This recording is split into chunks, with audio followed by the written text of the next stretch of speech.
ఆ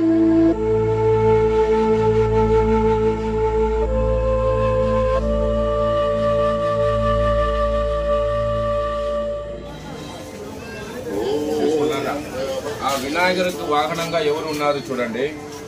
ఇక్కడ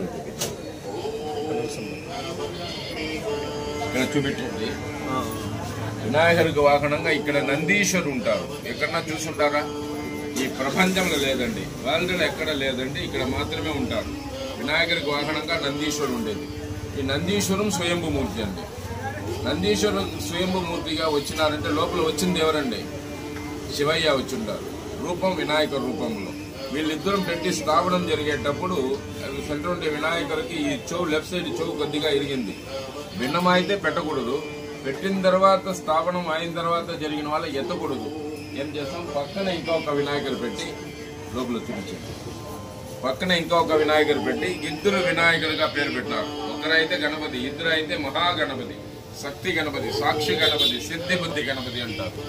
ఇద్దరు వినాయకుడు. దీంట్లో స్వామివారు వచ్చినారు, దాంట్లో అమ్మవారు వచ్చేస్తుంటారు. ఇప్పుడు స్వామి అంబాలు అయినారు, ఇద్దరు వినాయకులు అయినారు. వాళ్ళ ఫ్యామిలీలో ఇంకొకరు రావాలా. ఎవరు? కార్తికేయ స్వామి, సుబ్రహ్మణ్య స్వామి, మురుగన్ అంటారు. ఆయన ఈ పక్క ఉంటారండి. ఇప్పుడు లోపల అన్న తమ్ముడుగా ఉంటారు, రాహుకేతుకి అధిపతిగా ఉంటారు, స్వామి అంబాలుగా ఉంటారు. ఇట్లా పల రూపంలో ఉండేటప్పుడు చాలా పవర్ అండి.